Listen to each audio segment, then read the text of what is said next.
I just, really want you guys to take advantage of, this beautiful, experienced people, at cocktail hours, when you're having your food and drinks. Talk to them, but don't only stick to one. So you talk to Derek for half an hour or 30 minutes, or 20 minutes, then you switch over to Catherine, 20 minutes, you go to somebody else.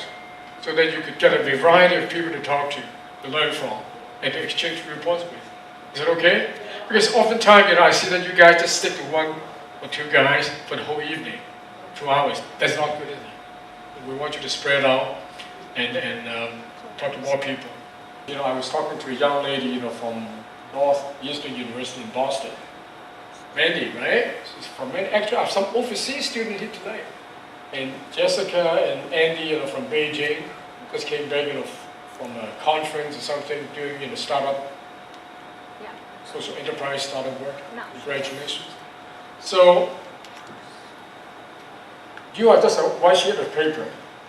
You today, 50 years ago, me, right? When I graduated from my university with my first degree, and you are about to receive colors, okay? You're about to receive different colors on your paper, then you'll be on the way to become a beautiful painting. So right now, just blank, right? That's all. Yes, we don't want just one color. We don't want monocolor. We want multiple color, right? So you become, somebody who'll be, well on your way to success. And this is why we have small talk circles, right? I was talking to a young lady in Hong Kong the other day, Nancy. Where's Nancy? Hi, Nancy. And another young lady by the name Hannah. Hannah, I just met these two young ladies last Monday. They came to me, somewhat distraught. Couldn't find work, couldn't find jobs. Life is not beautiful. I said, no, you come to STC. Okay, you socialize with people. You find your meaning here. Okay? Nancy was a little bit iffy. She said, should I come or should I not come? I said, you should come. So thank you very much, Nancy, you're here tonight. So, come on. Think about that. We have not found a job yet, just because, you're one sheet of paper. You're ready to receive colors. And pretty soon you will get that job. And you will have beautiful painting in your life. So I've been in the financial markets for the last 26 years. I've been doing futures business, which is listed derivatives for the techie guys in financial markets, if you really want to know. In the last 15 years, I've been working for a couple of investment banks, first of all UBS and with Barclays. My last position was the managing director of the regional business head for futures, OTC clearing, and FXPB. I've just quit my job, and I decided I want to be a life coach and a motivational speaker full-time. Something totally different. It's as if I'm starting life all over again from zero. Definitely my income is starting from zero, if my life is not. So it might as well be, right? Now, I'm not going to talk about how it got me there because it's kind of boring, and you can chat with me afterwards. But tonight, I want to share with you a story. So it's not a motivational speech. A story kind of special. In our lives, there are moments in our lives that are so special that it transforms us. And it makes us into someone different after the experience. Hands up those people who know what I'm talking about. Okay. And those memories tend to stay with you for life, and every time you recall it, you have such clarity about what happened because it means so much to you. And sometimes we call those memories back to mourn, we feel sorry for ourselves, and sometimes we call it back because we need some courage. So tonight I'm going to share with you one of those stories in my life that I've never shared before in public, and I rarely shared in private. But after this, I think everybody's going to know. Someone's going to upload on YouTube, right? The time was 1982. I was in Hong Kong. I was 15, 200 pounds, and 5'4". Okay? I was in high school. I was in Form 4, so it's basically secondary school. I was a science major, and the reason I was a science major is because a boy, you gotta do science, right? And only girls do arts. So my parents didn't force me to do science, but I ended up picking science because there's such an ego about being a boy. So I chose science, not knowing that I suck at everything in science. So I was doing okay in English and Chinese, but anything to do with science, maths, physics, biology, chemistry, either I pass it just or I'm failing it. So I wasn't having a great time. Plus, because I was so fat, everybody at school made fun of me, they called me names. I had no friends. I had no friends, my results were bad, and basically, I had a very, very low self-esteem as a teenager in Hong Kong. So one day, my father spoke to me. He said, son, now I've seen a few things in my life, and I came from China, and I think this Chinese takeover thing, not good news, okay? I think you gotta get out of here before they hit us. And when he said get out of here, I thought, well, let's wait a couple of years. What he meant was, by the end of the term, which was only a few months at that point in time. So I thought, well, where am I gonna go? Now at the time, my mother was a nurse. So she has a patient whose son lived in Australia. And apparently that's where I was heading. I didn't know about it. And then I got told that that's where you go. And I said, okay. Now in my mind, I'm thinking, well, this is not half bad. I'm not doing any good anyway, right? I'm failing things and I definitely couldn't get into university. What am I gonna do? Now if I go to Australia, I hear that, you know what? Those guys don't even study, so I'm gonna be the smartest guy in the class. So I said, you know what? It could be good, right? I said, I get so excited about it. I said, good. I go there, nobody knows about me. You know, I might get better looking when I get there. You know, all sorts of dreams coming. I thought, okay, let's go there. Even though I was pretty good in English in Hong Kong, I've never spoken to a foreigner in my entire life. Okay, so everything that I know is book knowledge, at best. So yeah, I can hold my own and say, hello, yes, not much else, okay? So I can write a few things, but not really conversational. I quickly found out that I was the only Asian in the entire school of about 1,000 kids, all boys. So I said, good start. Not. What I didn't know was the struggle came a lot earlier than I thought. First day at school, PE lesson. I had an argument with this boy. So it was my turn to play with the basketball. He had an attitude. He was a foot taller than me with bulging muscles, you know, Arnold Schwarzenegger type. So he looked at me and he said, no, he didn't actually say anything. He got this ball, said, you want this ball? And I said, yes. He threw it in my face.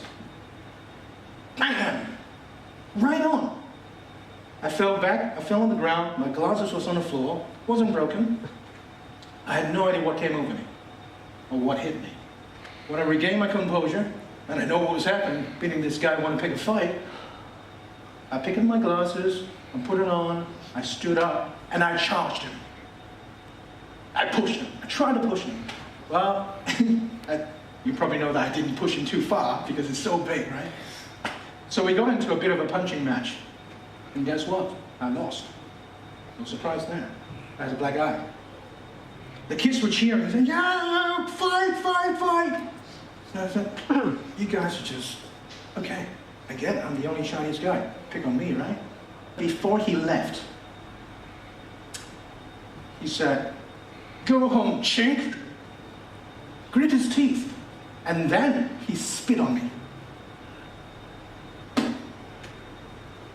Round about here. Now remember with vivid details because it's very memorable to me. Welcome to Australia. First day. First day. Didn't it go well? Went amazingly well. Much better than I thought. Now after that brilliant start, things didn't go too well from there either. You know, anybody here spoken to Australian before? People from Australia? Okay. You know they have a very, very thick accent, right? Okay? And they have slangs. Slangs that, to me, it might as well be Greek. Because I have no idea what the slang means. So, They call me names, they mock my accent, and basically, you know what? I didn't feel welcome at all. And if you thought that story was bad, wait till you hear the next one. So 3 months into the term, there was a carnival drive. So the school's hosting a carnival. And the schoolmaster, Mr. Fry, was announcing, hey boys, can everybody bring in a bottle tomorrow? And I thought, that's strange. Why do you need bottles? Why do you need so many? What, the entire grade had to bring a bottle each? I was just about to raise my hand and ask a question. I thought, no, Kevin, don't ask a stupid question. They're going to call you a Chinese guy again. You know, it's such a simple question. Can't you understand what a bottle is? Okay? So I said, I'm not going to ask it. I got off school that day, went to a grocery store, and I bought a 1.5 liter bottle of a Coke. I then spent the rest of the day drinking it. And then I washed the bottle carefully to make sure it's clean. And then I packed it in my school bag for tomorrow. The next day, the boys are being called one at a time to bring it to the head of the class, to the teacher. Name goes, Kevin Ho? I said, yes, sir. I walked up, presented my nice, pristine empty bottle to him. Go, here we go, sir. He looked bemused. He said, what's this? And I said, you asked for a bottle, right? This is a bottle. He said, yes, but there's supposed to be something in it. Now, he didn't laugh, but the rest of the class exploded in laughter. I didn't know what hit me. He then showed me and said, Kevin, take a look here. They all have something in it. We need you to bring a bottle so we can serve at the carnival. When I realized what he meant, I just stood there. My face went bright red. My heart was pounding. I couldn't speak. And I couldn't breathe. I felt so embarrassed and stupid. It hits me like a tsunami. It's just, you know? I said, how could I not know? But then looking back, how could I have known? You just wanted a bottle. You didn't say what kind of bottle. So he said to me, don't worry, it's okay. Just go back to your seat. I went back to my seat. I sat there, trying to hold back my tears. But it was just too much. It was just too much. So ultimately, the tears streamed down like a torrent. You know, have you ever had this feeling that you cry, but you don't want to make a sound because you don't want anybody to know you cry? You just sob, but you just couldn't cry, couldn't stop crying, and you just couldn't breathe because you don't want to make a sound? Hands up those who have been that experience before. You know, it's one of those things that it's so horrible. You feel like the world is against you. You find thinking, oh, there's no hope. You just got to sit there and let everybody else laugh at you, and nobody consoled me. Nobody came over and said, hey, it's okay, Kevin. Nobody did. I sobbed for what seemed like forever. For some reason, though, obviously I still have this challenge with English, but I was picking up English far quicker than I realized, because there's an inner turbo in me that says, I don't want that to ever happen to me again. So I started to devour books. I remember writing a book report for An Old Man and the Sea. Anybody read that book? Okay. Yeah, not a long book. Okay, it's only a little book. But every 4 or 5 words, I had to look up a dictionary. That's how bad my English was. No wonder I couldn't speak. No wonder I didn't know what a bottle was, right? So it took me 2 months to finish that book, and it was not a long book. Okay? But I finished it. And when I finished it, the whole book was peppered with pencil marks, with Chinese characters, so that I can understand what the book means. But things were looking up, I was making progress. And, ultimately, I let myself go a little bit. I started to talk to people, and as my English got a little bit better, my confidence was increased. I can actually talk to people, speak to people, I became less conscious of me being the only Asian. I started joining in conversations, I started joining the activities. So things were okay. And then I started doing some sports. I started losing some weight. And I think slowly but surely my self-esteem was improving. And I think I'm not such a useless, fat, piece of whatever you want to call it, Chinese.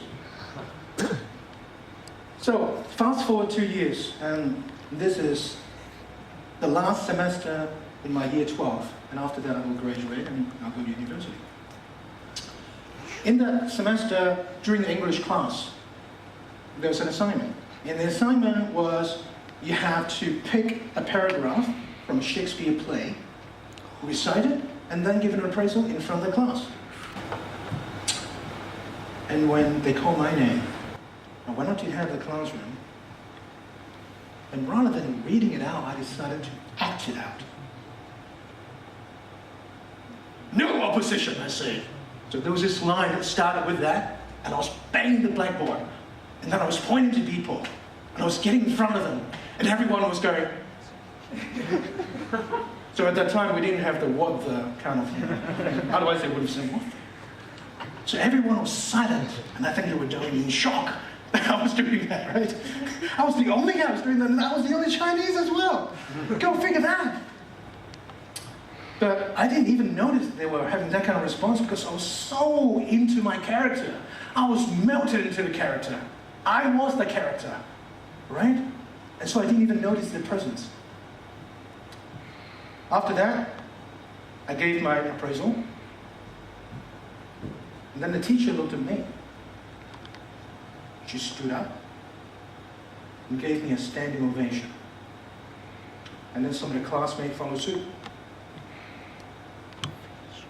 I didn't realize the gravity of that day until much later. It felt good, but the next week, during the same class, the teacher came and announced the score of how everybody did. I topped the class with 18 out of 20, which is quite a margin to the second place, which is 15 out of 20. Now, I didn't end up topping the grade in English. The guy who got 15 out of 20, he ended up topping the grade in English in overall score. But what it did prove to me on that day was I can actually be as good, if not better, than most of you guys in your mother tongue. My revenge is done. I beat you at your own game. Success. And I felt this bittersweet moment at the time. I was almost in tears, but okay, I'm not tears. This time I was successful. But after that, that day became one of my most memorable days in my life because I validated something, and that is nothing is impossible with enough conviction, hard work, patience. Now I want you to shake someone to your left and your right and say, your time has come too. Please, shake someone else's hand to your left and to your right. Your time has come too.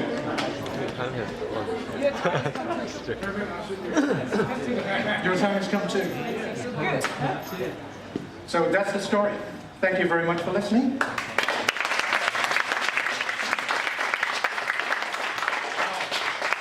I'll open up for some questions if you have some. What happened to this guy who had punched you on the floor? We became good friends. There's some stuff that's just, life's just too short to hold grudges, So there was one time, so he and I hadn't spoke for a long time. Yeah. And then there was a sports carnival, and he's pretty good at sports, right? And there was one member of his team who didn't show up that day, and he's looking for someone to stand in. He said, Kevin, can you stand in my team? Yeah, I said, sure. So at that time, it was maybe about a year after the incident.